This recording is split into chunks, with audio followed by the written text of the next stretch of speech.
Something just felt off. Lately, Amanda had been acting strange. At first, it was subtle, almost hard to catch. She'd smile, but it seemed hollow, like a smile you'd put on for a stranger, not your partner. Her hugs became quick, just a light touch before she'd step back. And her eyes, they'd dart around whenever I asked about her day, like she wasn't fully there with me. One Saturday night she mentioned she was heading out for a girls' night. Normally, I wouldn't think twice about it, but something about the way she said it didn't sit right. She could hardly look me in the eye, like her mind was already somewhere else. I casually suggested that we could stay in and have a movie night instead, offered to make her favorite pasta too, but she brushed it off, sounding almost annoyed. "I've had this plan for weeks, Ryan. Why are you being so clingy all of a sudden?" she snapped. Clingy. The word stung, but I laughed it off.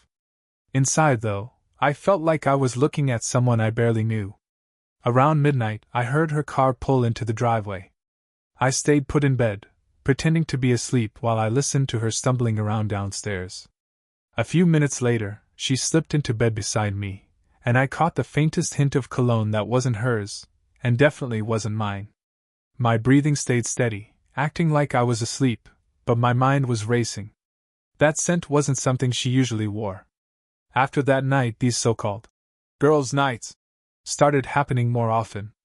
She'd leave earlier and come back later each time, always seeming more distant, more reserved. I'd catch her hiding her phone when I walked into the room, or giggling at a text she'd quickly swipe away. I tried to ignore it, to trust her, but I couldn't shake the doubt. So I did something I never thought I'd do. I ordered some tiny, discreet cameras, the kind that wouldn't catch anyone's eye. When they arrived, I spent the whole day choosing the best spots. The living room, kitchen, even the hallway. Setting them up took longer than I expected, but there was a strange sense of thrill. Soon, I'd either catch her in the act or prove to myself that I'd imagined it all. Finally, that night came. She told me she'd be out again, saying it casually, but her face was tense, like she was daring me to challenge her. "Don't wait up!" she called over her shoulder, not even bothering to look back. I watched her leave, my mind spinning. The moment I saw her headlights fade down the road, I went straight to my laptop and pulled up the camera feeds, my heart pounding. The first couple of hours crept by painfully slow. The kitchen camera showed nothing but still countertops, and the hallway camera would flicker with a small draft now and then. Everything looked completely normal, like I was just being paranoid. Just as I was starting to think I'd overreacted, I saw her car pulling back into the driveway, way earlier than usual. But then things took a strange turn. She didn't come inside right away. Instead, she stayed in the car, talking on the phone. I zoomed in, hoping to catch a bit of her conversation, but all I could see were her gestures. She looked upset, maybe even angry, her hands waving as she talked. After a while, she hung up but just sat there gripping the wheel, staring off into space. When she finally came inside, I was sitting in the living room, pretending to be lost in a TV show. She jumped a little when she saw me. "You're up late," she said, sounding a mix of surprised and annoyed. "Couldn't sleep," I replied casually, glancing at her from the corner of my eye. Her face was flushed, and her hair was slightly disheveled, like someone had been running their fingers through it. "Long night?" I asked, letting the question linger. For a moment, she looked like she was weighing her response, her expression tight. "Yeah, just a lot going on," she replied, avoiding my gaze as she rummaged through her purse. Something told me not to let it go. "You sure it was a girls' night?" I asked, maybe sharper than I intended. Her head snapped up, and I saw something flash in her eyes. Guilt? Panic? But it vanished just as quickly, replaced by that familiar, practiced smile. "Ryan, don't start," she sighed, rolling her eyes. "I know you've been suspicious lately, but you're making things up in your head. Go to bed. We'll talk in the morning." With that, she turned and went upstairs. The next morning, I tried to play it cool, but something in me had already shifted. The cameras had given me a glimpse, but it wasn't enough. I needed more. So, I went back and reviewed the recordings from the past few nights, hoping for any hint, any piece of evidence to make sense of the strange situation I was facing. As I scrubbed through the footage, I noticed something peculiar, almost too subtle to catch. There she was, lingering in the kitchen, smiling at her phone, letting out these soft little laughs. And then, just last night, right before heading out, she did something I'd never seen her do. She blew a kiss to her own reflection in the hallway mirror. It was such a small gesture, but it ate at me. There was something intimate, even affectionate about it, and it definitely wasn't the kind of thing she did before a typical girls' night. My mind was swimming with questions, but one thing was clear: Amanda wasn't just hiding something. She was flaunting it, almost daring me to notice. Later that day, I found myself observing her more closely than ever, studying her every move for any clue, any inconsistency. She went about her normal routines: coffee, yoga, scrolling on her phone. But when she got a message, her expression changed ever so slightly. Her lips curved into a smile that she didn't bother to hide. She didn't even glance in my direction as she typed her reply, her fingers flying over the screen with a kind of eagerness I hadn't seen from her in ages. My mind raced, but I kept my face blank. Confronting her now would be pointless. I needed real proof, something she couldn't just wave away with an eye roll or some quick excuse. So I kept my cards close, watching and waiting, hoping she'd slip up. That evening, she told me she was going out again. This time, she didn't bother with the girls' night excuse. Just a blunt, "I'm going out," and she was upstairs to get ready. When she came back down, she looked different, almost like I didn't recognize her. She was dressed to kill, a tight black dress, high heels, and enough perfume to leave a trail. Sure, she looked amazing, but there was something deliberate, almost calculated about the way she'd put herself together, as if she was dressing up for someone else. "Where are you headed?" I asked, keeping my tone as light as I could manage. She shrugged, barely glancing in my direction. "Just out." I didn't press. She walked out without another word, leaving me there, once again, in silence, wondering what was really going on. But this time, I had a way to find out. The cameras were already rolling. I hurried to my laptop, pulling up the feeds, eyes glued to the screen as I watched the empty rooms, each second dragging by. I didn't expect much, just some sign that she was meeting someone. But about an hour later, I saw something I hadn't prepared for. The front door opened, and Amanda walked in, but she wasn't alone. A tall man with dark hair followed her inside, closing the door softly, as if he'd done it 100 times before. Amanda's laugh echoed softly through the hallway, warm and intimate, and she leaned close, whispering something to him that I couldn't make out. He smiled, placing his hand on her back, and my stomach twisted. I couldn't tear my eyes away. They strolled through the living room, hand in hand, completely oblivious that they were being watched. When they reached the kitchen, she poured them both glasses of wine, moving around with this confidence, like they were in some private little world of their own. They talked for a while, faces close, looking at each other like nothing else mattered. And then, as if it were the most natural thing, she leaned in and kissed him. It wasn't some quick, guilt-ridden kiss, but a long, deliberate one, savoring every second. Watching it felt like a punch in the gut. My chest tightened, and I could barely breathe as I looked on. This wasn't some accident, or a momentary lapse in judgment. This was intentional, something she'd planned carefully enough to bring into our own home. I couldn't watch any more. I slammed the laptop shut, feeling the weight of it all settle in. It wasn't just a betrayal, although that alone was enough. No, what cut the deepest was how she moved around our home with him, making me feel like a stranger looking in on a life I thought we'd built together. But if she thought I was going to stand by and let this happen, she was wrong. Something inside me clicked that night. This wasn't just some mistake, or a fleeting impulse she'd apologize for later. She had brought him here, turned our home into her personal playground for this affair. The audacity of it all made a cold, steely calm settle over me. If she thought she could parade him around under my roof, flaunting her betrayal as if I wouldn't notice, she was sorely mistaken. Fine. This time, I'd be ready. For the next few days I kept quiet, pretending not to notice as Amanda carried on with her little routine. She'd leave a few nights a week, coming home at odd hours, looking more comfortable with each lie. But I played along, not giving her any reason to suspect a thing. I even made more small talk, asking how her day was, listening to her spin excuse after excuse, each one fueling the plan that was taking shape in my mind. One night, I waited until she was fast asleep, then carefully went through her phone. She'd been locking it recently, which was new, but I knew her passcode. A mix of nerves and determination kept me steady as I scrolled through her messages. It didn't take long to find him. His contact was saved under the name, Chris, as if that would throw me off. And those messages, well, they left no room for doubt. Plans, little whispers of where to meet, and even worse, her promises to bring him here to their place. That was all the confirmation I needed. The next day, I prepped everything. I checked the cameras, made sure I could watch the feeds from my phone, even if I wasn't home. I was ready for a front row seat to her twisted little game.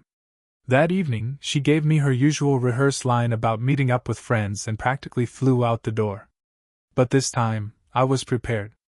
As soon as she was gone, I grabbed my keys, slipped out, and parked down the street, where I'd have a clear view of our front door. My heart pounded, adrenaline pulsing as I watched the minutes tick by. Then, right on cue, her car pulled up. My pulse quickened as I watched him get out of the passenger seat, laughing with her, as they made their way up the front steps. This time, she didn't even hesitate. From my phone, I watched them walk into the living room, chatting and laughing like they owned the place. She poured wine, kicked off her shoes, and leaned into him, acting as if this was something they did every night. As they moved through the house, settling in, I felt a strange clarity. This was it, the truth, right in front of me, the end of her excuses. I waited until they were comfortable on the couch, her head resting on his shoulder, his arm draped around her like he belonged there.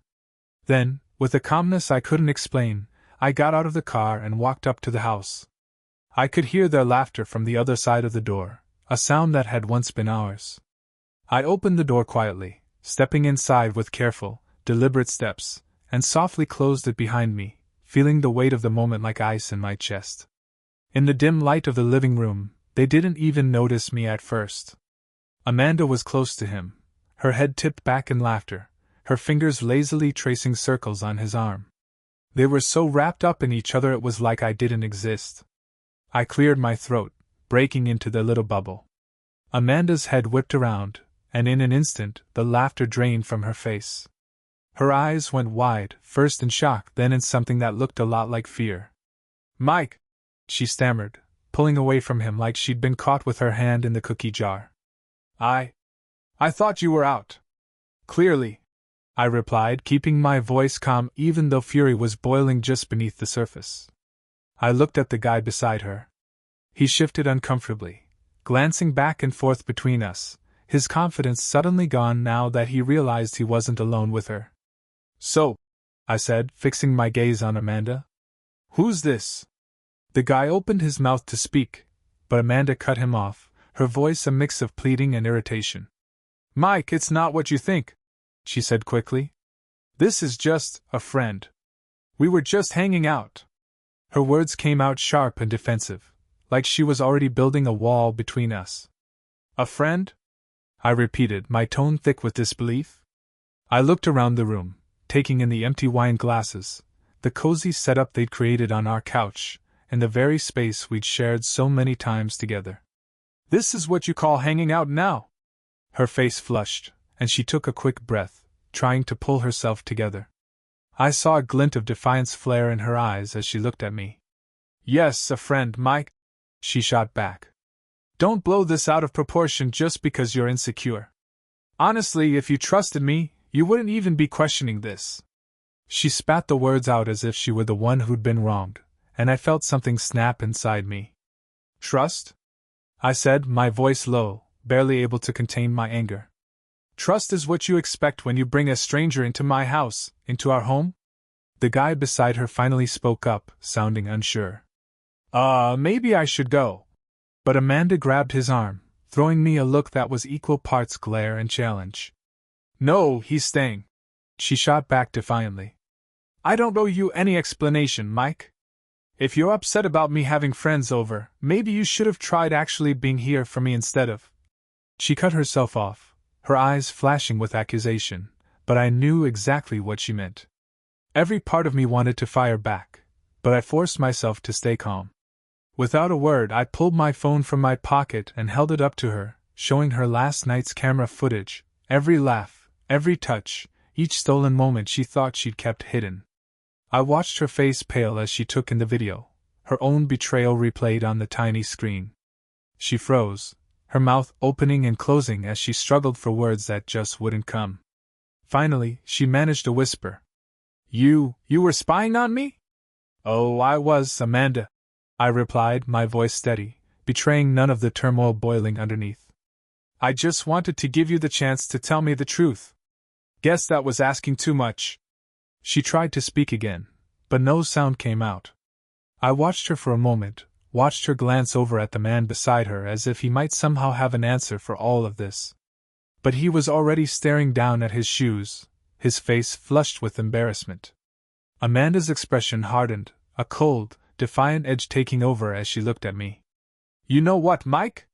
she hissed.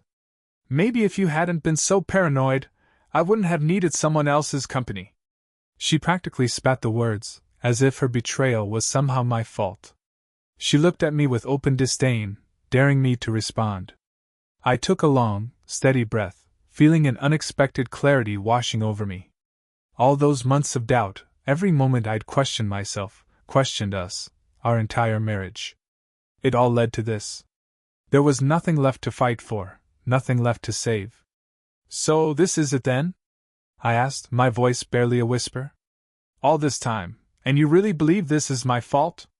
Her eyes flared with anger, but she didn't respond. She knew, just as well as I did, that there was nothing left to say. Silence filled the room, heavy and suffocating. Amanda's gaze held a mix of anger and defiance, but I could see something else flickering beneath the surface, fear, maybe, or a realization that she'd pushed things too far. She wasn't the type to admit it, though. Meanwhile, the guy beside her looked like he'd rather vanish than stay in the room another second. He cleared his throat and took a step back, glancing nervously between us. "Look, I didn't sign up for this," he mumbled, holding his hands up in a gesture of retreat. "I didn't know you were married, all right? Amanda told me she was single." Amanda whipped around to glare at him, her mask slipping for just a moment. "Are you kidding me right now?" she spat, voice thick with contempt. She was furious that he was bailing, furious that her lie was crumbling so blatantly, furious that her perfect little world was collapsing before her eyes. He held his hands up again, backing toward the door. "I'm out of here," he said, eyes fixed on the exit. Without another word, he turned and left, the door slamming shut behind him. And just like that, it was down to the two of us. The tension between us was almost electric, years of love, resentment, anger, and betrayal tangled into a twisted mess. Something had shifted with Amanda in recent months. It hadn't been obvious at first, just little things. Her smiles felt hollow, like they were put on for show. Hugs became fleeting, almost mechanical, over before I could even register the touch. And her eyes, they'd dart around whenever I asked about her day, like she was somewhere else, anywhere but with me. One Saturday night she told me she was heading out for a girls' night. Normally, I wouldn't have thought twice, but something felt off. She'd barely made eye contact when she mentioned it, like she was already focused on whatever she had planned. I'd suggested a movie night instead, even offered to make her favorite pasta, but she brushed it off, almost irritated that I'd asked. "I've had this plan for weeks, Mike," she'd snapped. "Why are you acting so clingy all of a sudden?" I'd laughed it off, but deep down, I felt like I was staring at a stranger. Around midnight, I heard her car pull into the driveway. I stayed in bed, pretending to be asleep as I listened to her stumbling around downstairs. A few minutes later, she slipped into bed beside me, and I could smell a faint scent of cologne, not hers, and definitely not mine. I kept my breathing steady, pretending to be asleep, but my mind was racing. After that night, her girls' nights out became more frequent. She'd leave earlier, return later, each time a little colder, a little more distant. Then I noticed she'd started hiding her phone whenever I walked in, or laughing at texts she'd quickly swipe away. I tried to brush it off, to convince myself to trust her, but the doubt gnawed at me, eating me alive. I couldn't just let it go, so I decided to take a drastic step. I ordered a set of tiny, discreet cameras, small enough to hide around the house without drawing her attention. It felt a bit extreme, even paranoid, but I had to know the truth. When the cameras arrived, I spent an entire day strategizing where to place them. Living room, kitchen, even the hallway. I positioned them carefully, making sure they'd capture all the main spots without being obvious. The setup took longer than I'd anticipated, but the anticipation itself was almost thrilling. Either I'd catch her in the act, or I'd finally be able to reassure myself that I was imagining things. Either way, I'd get some answers. That night, she mentioned she'd be going out again, her tone casual but her face taut, like she was daring me to question her. "Don't wait up!" She tossed over her shoulder as she walked out, not even sparing me a glance. I watched her leave, my mind buzzing. When the door clicked shut behind her, the house felt oppressively quiet. My heart was racing, my hands shaking, partly from anticipation, partly from fear of what I might discover. I knew that tonight I'd either confirm my suspicions or face the unsettling fact that I'd become the type of man who spies on his wife without a reason. Once her car's headlights disappeared down the street, I immediately went to my laptop, pulling up the camera feeds with a deep, steadying breath. The first few hours dragged by. The kitchen feed showed nothing but silent countertops. The hallway camera flickered from the occasional draft. Empty, uneventful. I was beginning to think I'd gone crazy, that I was descending into a spiral of paranoia, until I saw her car pull back into the driveway. And much earlier than her usual nights out ended. That's when things took an unexpected turn. She didn't come inside right away. Instead, she sat in the car on the phone, her face contorted in frustration. I zoomed in, trying to catch any hint of her conversation, but I couldn't make out any words, just her animated gestures and angry expressions. After a few minutes, she hung up and sat there gripping the steering wheel, staring blankly out the window. When she finally came inside, I was waiting in the living room, pretending to watch TV. She jumped when she saw me, a flash of irritation crossing her face. "You're up late," she said, her tone hovering somewhere between surprise and annoyance. "Couldn't sleep," I replied casually, watching her out of the corner of my eye. Her face was flushed, as if she'd just been running, and her hair looked slightly disheveled, as if someone's hands had been in it. "Long night?" I asked, letting the question hang in the air. She seemed to hesitate, her mind working to find a response, her expression tense. "Yeah, just a lot going on." She wouldn't meet my gaze, busying herself by digging through her purse. Something told me to push just a little further. "You sure it was a girls' night?" I asked, my voice coming out sharper than I'd intended. Her head whipped up, and for a split second, I saw a flicker of something in her eyes. Guilt, maybe? Panic? But it disappeared as quickly as it had come, replaced by that familiar, practiced smile. "Mike, don't start," she said, sighing and rolling her eyes. "I know you've been suspicious lately, but you're just imagining things. Go to bed. We can talk in the morning." With that, she turned and headed upstairs without another word. The next morning, I tried to keep up the appearance of normalcy, but something inside me had shifted. The cameras had given me a glimpse of her secrets, but it wasn't enough. I needed more. So, I decided to review the recordings from the previous few nights, hoping to find some clue, some hint of what was really going on. As I scrubbed through the footage, a strange detail caught my attention. It was subtle, easy to miss, the way she'd linger in the kitchen, glancing down at her phone and smiling softly at the screen, laughing quietly to herself. And then, the night before, just before she left, she'd blown a kiss to her reflection in the hallway mirror.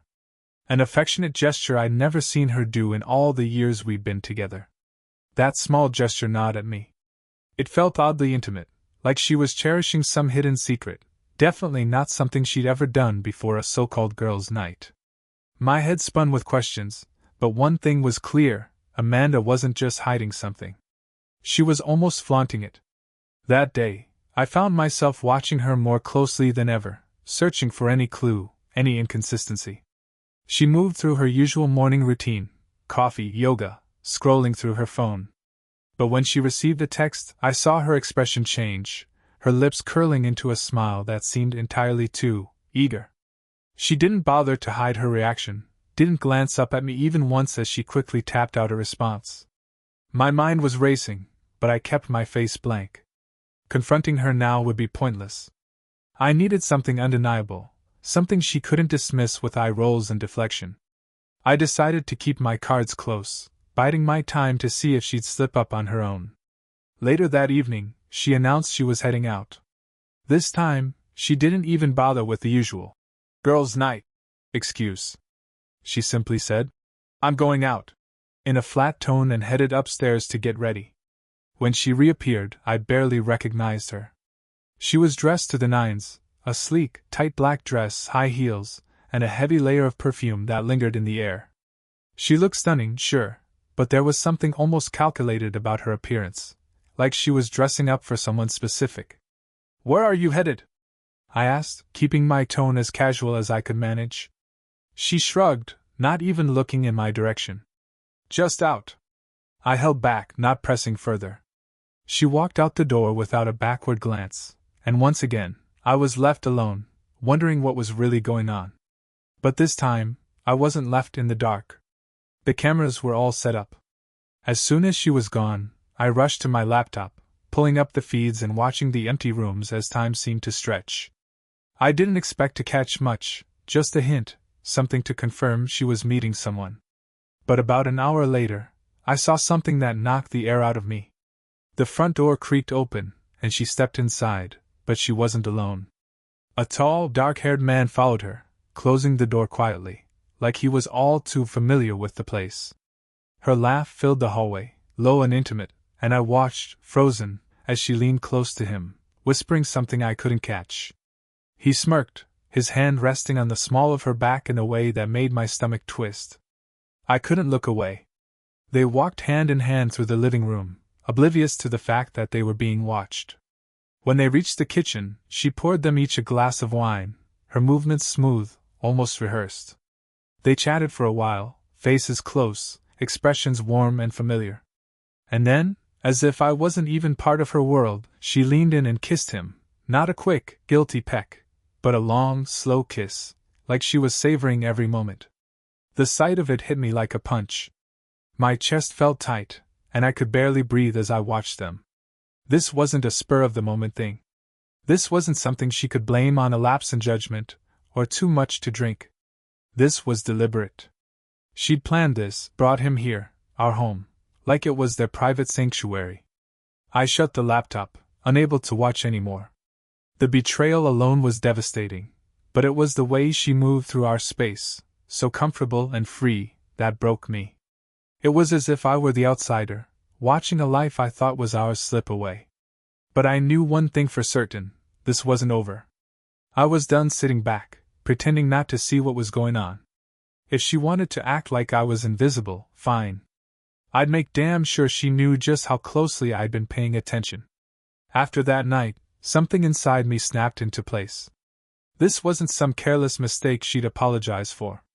She'd brought him here, treating our home like her private playground for whatever affair this was. The sheer audacity of it all made me feel a cold, calm determination. I wasn't going to let her get away with it. For the next few days, I went about things quietly, feigning ignorance while Jessica continued her routine. She'd leave a few nights each week, returning at odd hours, looking more and more relaxed with her deception. But I played along, giving her no reason to suspect anything. I even started small talk, asking how her day had been, listening as she wove lie after lie. Each excuse only fueled the plan taking shape in my mind. One night, while she slept, I unlocked her phone.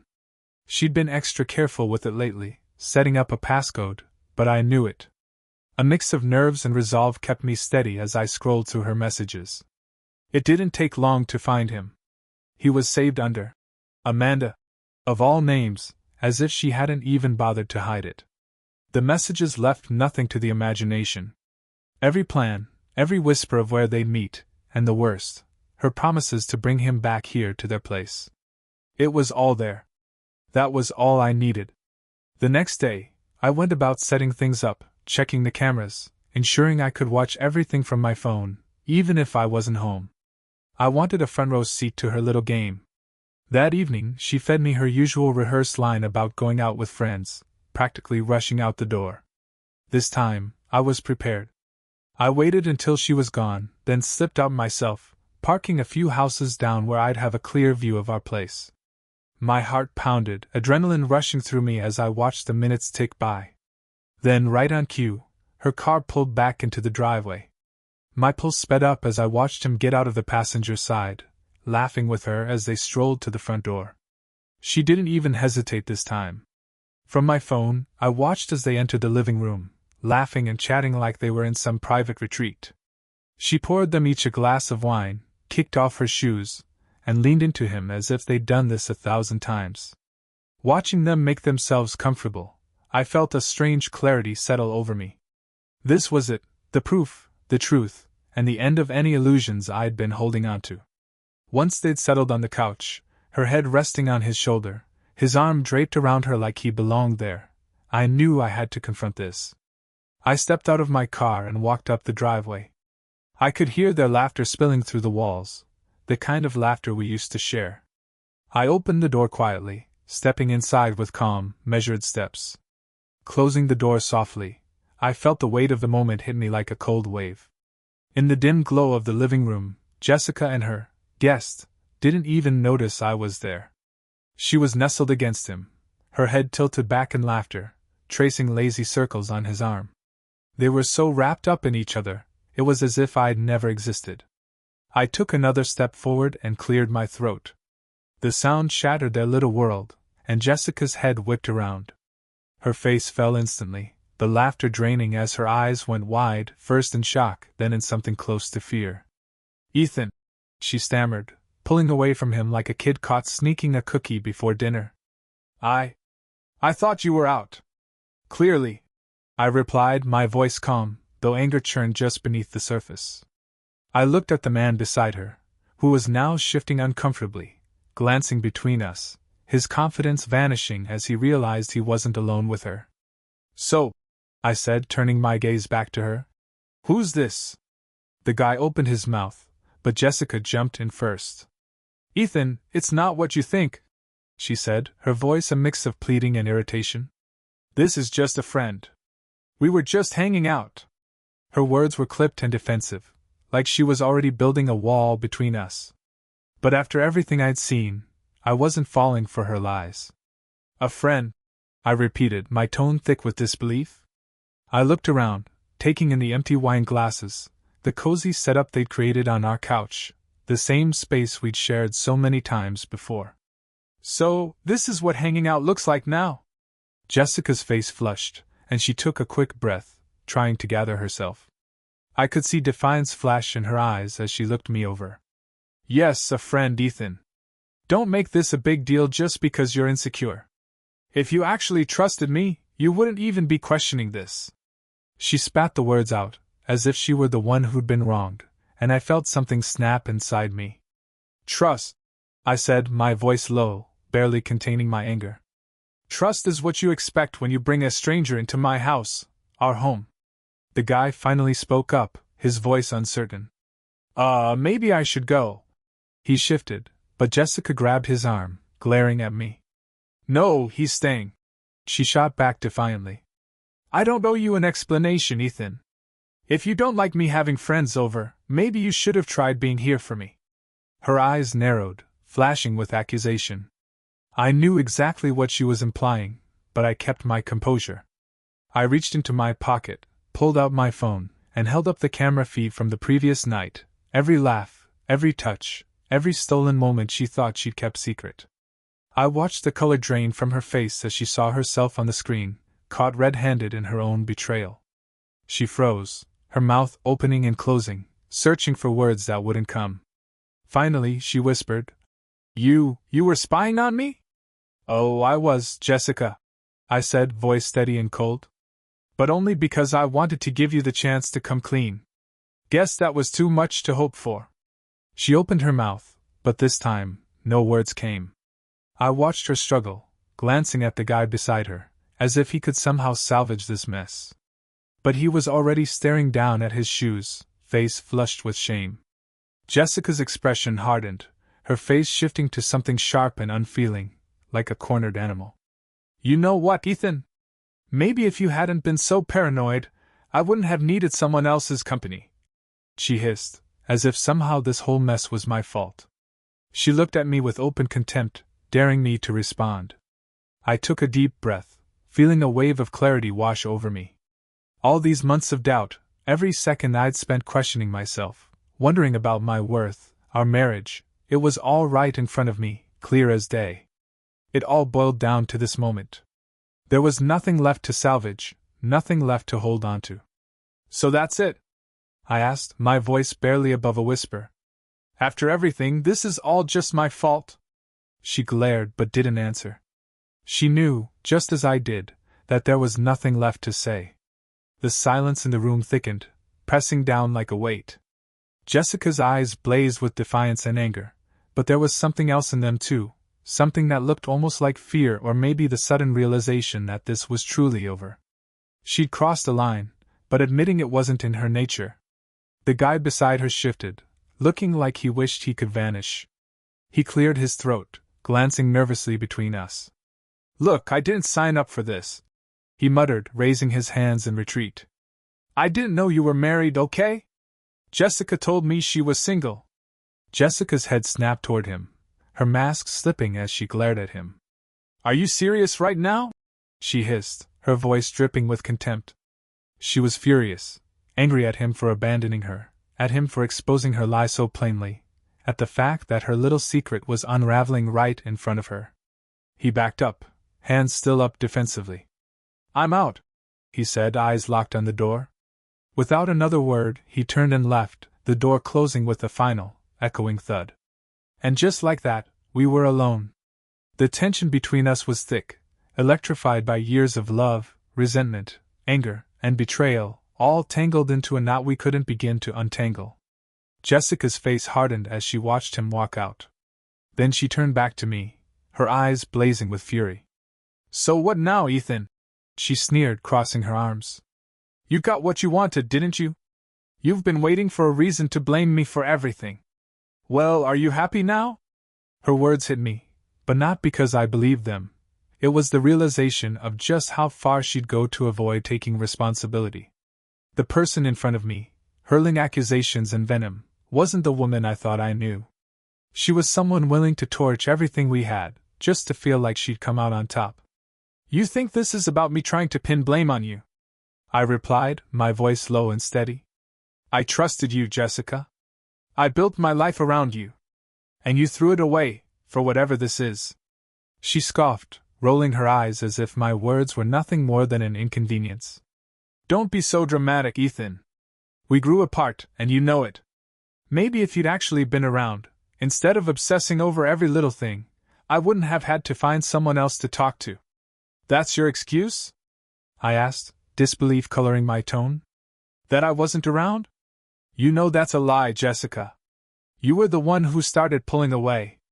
You were the one sneaking around. You were the one who brought him into our home, acting like I didn't even exist. She opened her mouth to argue, but the words seemed to catch in her throat. For a moment I thought I saw a flicker of hesitation, like she didn't know how to counter that. But just as quickly she brushed it off, folding her arms more tightly, her face hardening into that icy, disdainful mask. Maybe you're right, she said coolly, voice laced with apathy. Maybe I'm the problem. But guess what, Ethan? I don't care anymore. I'm done pretending, done trying to fit into this box you've put me in. If you want to leave, go ahead.